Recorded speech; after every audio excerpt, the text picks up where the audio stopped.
कर रही है छात्रों के साथ में। हमारी सिर्फ एक ये मांग है कि नॉर्मलाइज। संभव सांसद जियाउर रहमान बर्क ने बीजेपी पर हमला किया है।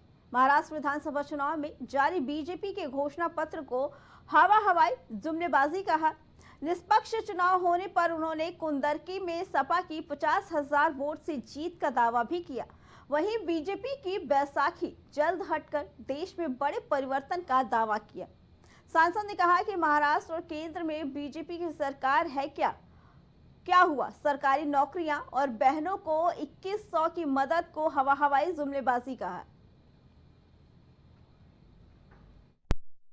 ये घोषणा पत्र सिर्फ हवाई घोषणा पत्र है, क्योंकि मैं पूछना चाहता हूँ, अब तक वहां पर सरकार बीजेपी गठबंधन की थी, तो अब तक क्यों नहीं दे पाए वहां पर नौकरियां? क्यों अब तक गरीब लोगों की जो पेंशन या जो सहायता करना चाहते थे, अब तक क्यों नहीं दे पाए? केंद्र सरकार के अंदर सरकार बने हुए इनकी 10 साल के अलावा 11वां साल चल रहा है। किसने रोका इनको? और बहुमत की सरकार रही 10 साल, क्यों नौकरियां नहीं दी? क्यों महंगाई नहीं घटाई? क्यों भ्रष्टाचार खत्म नहीं हुआ? क्यों लोगों की मदद गरीबों की क्यों नहीं की गई? क्यों उनकी पेंशन को नहीं बढ़ाया गया? ये सिर्फ जुमलेबाजी है, इससे ज्यादा और कुछ नहीं। सिर्फ मैं उसको उसी नियत से देखता हूँ जिस प्रकार 15 लाख रुपए देने के वादे किए गए थे, उसी तरह से ये इस टाइप की अनाप शनाप बातें कर रहे हैं और चुनाव खत्म होने के बाद तो ये भूल जाएंगे कि इन्होंने अपने घोषणा पत्र में कहा क्या था। ऐसे में हम देख रहे हैं कि बिहार में तेजस्वी यादव ने पिछले दर्जन तो क्या कहना चाहिए? सही किया मांग इसमें, और मैं तो कह रहा हूँ जो बैसाखी हैं इस केंद्र सरकार की, उनकी भी ये चीज तय हुई थी कि उसको वो करेंगे, लेकिन ये उस वादे को पूरा करने नहीं वाले। और उन लोगों को भी ये चीज समझ आ जाएगी कि बीजेपी सिर्फ लोगों को और खास तौर से अपने सहयोगी दल को ठगना जानती है, इसके अलावा और कुछ नहीं है। और आने वाले समय में जब उनको इस चीज का एहसास होगा तो ये बैसाखियां भी बीजेपी की सरकार से हट जाएंगी और इंशाल्लाह इस देश के अंदर एक बहुत बड़ा परिवर्तन आएगा सरकार का। उत्तर प्रदेश के गोंडा में बिजली विभाग में फैले भ्रष्टाचार को लेकर आज अवध केसरी सेना की अगुवाई में हजारों ग्रामीण कार्यकर्ता सड़क पर उतरे। प्रदर्शनकारियों ने रास्ते भर जोरदार नारेबाजी की, जैसे बिजली विभाग की तानाशाही नहीं चलेगी, एसडीओ भ्रष्ट है, इनके खिलाफ कार्रवाई करो। और ये भी कहा कि एसडीओ घूसखोर हैं। हजारों की संख्या में पहुंचे अलग अलग जिलों से एसडीओ नरसिंह नारायण भारती एसडीओ के खिलाफ रिश्वतखोरी के आरोपियों की जांच की मांग की गई। और विरोध प्रदर्शन के दौरान प्रदर्शनकारी जिलाधिकारी कार्यालय पहुंचे, जहां उन्होंने जिलाधिकारी को ज्ञापन सौंपा। साथ ही अवध केसरी सेवा के कार्यकर्ताओं ने मुख्य अभियंता बिजली विभाग से आग्रह किया कि एसडीओ को तत्काल प्रभाव से हटा दिया जाए।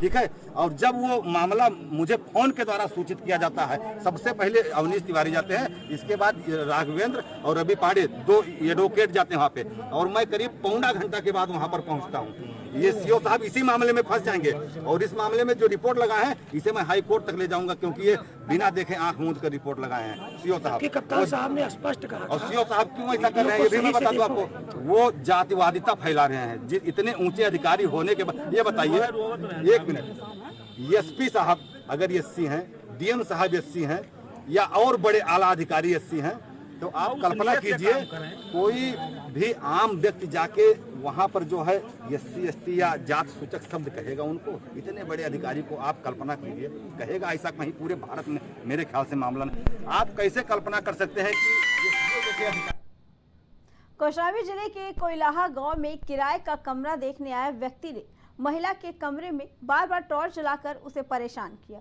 और छेड़ करने का आरोप लगा। महिला ने जब इसका विरोध किया तो युवक ने महिला के साथ गाली गलौज और मारपीट की। महिला ने इसकी सूचना पुलिस को दी। मौके पर पहुंची पुलिस आरोपी को पकड़कर थाने ले गई, लेकिन महिला का आरोप है कि जब सुबह प्रार्थना पत्र देने थाने पहुंची तो उसके साथ पुलिस कर्मियों ने अभद्रता की और उसे थाने से भगा दिया। साथ ही पकड़े गए युवक को पुलिस ने छोड़ दिया।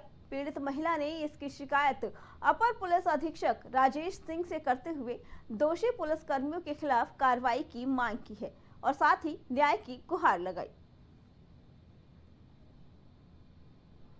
उसी में जो है वो बिहारी एक रहता है, तो वो आके हमको बुरी बुरी गाली देने लगा। तो फिर हम बोले आप क्यों बीच में बोल रहे हो, हम तो बात कर रहे हैं उनसे।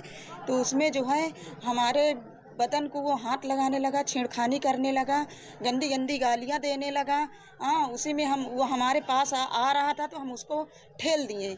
जब ठेल दिए तो उसी में वो हमको मारा है और जो है पटक के हमारे जो है पैर के टिहने से जो है तो सीने पे हाथ रख, मतलब सीने पे टिहने से मार के जब मारा है तो हमारे मुंह से खून निकल आया है, नाक से खून निकल आया, मुंह से खून निकल आया है और जो है उसी में जो है तो मारा है। फिर उसके बाद हम फ़ोन किए हैं तो पुलिस आई है, उसको पकड़ के ले गई है, फिर सुबह हमको बुलाया गया। हमारे मकान मालिक बोले हैं कि पुलिस को मत बुलाओ, जो है उनको बोल दो कि हमारे मकान मालिक आएंगे तो हम सुलह समझौता करवा देंगे।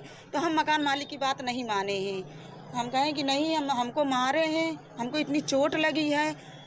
फिर उसके बाद पुलिस लेके गई, हमको सुबह जो है बुलाया गया थाने, हम गए, एप्लीकेशन लेके गए, एप्लीकेशन दिए, फिर उसके बाद कहा ठीक है जाइए आप। फिर हम चले आए, हमको भगा दिया गया। फिर हम उत्तर प्रदेश के संभल में मामूली विवाद में बड़े भाई ने अपने छोटे भाई को लाठी डंडे से पीट कर मार डाला।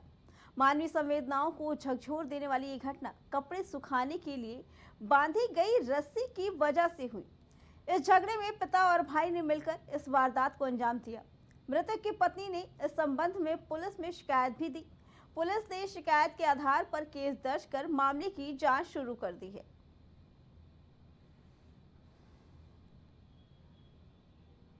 मथुरा में चतुर्वेदी समाज ने कंस के पुतले को लाठियों से मारा। बता दें, शहर के प्रमुख कंस वध मेले का आयोजन किया गया। कंस के पुतले को डाकघर के सामने कंस टीले पर ले जाया गया। इस बीच ठाकुर जी की सवारी गाड़ी में बैठकर कंस टीले के पीछे अंताड़ा पाड़ा पहुंची, जहां ठाकुर जी के इशारे पर चतुर्वेदी समाज के लोगों ने कंस को लाठियों से चूरना शुरू कर दिया। वहीं कंस वध मेले के सहभागी बनने के लिए देश और विदेश से चतुर्वेदी समाज के हजारों लोग मथुरा आकर भाग लेने लगे।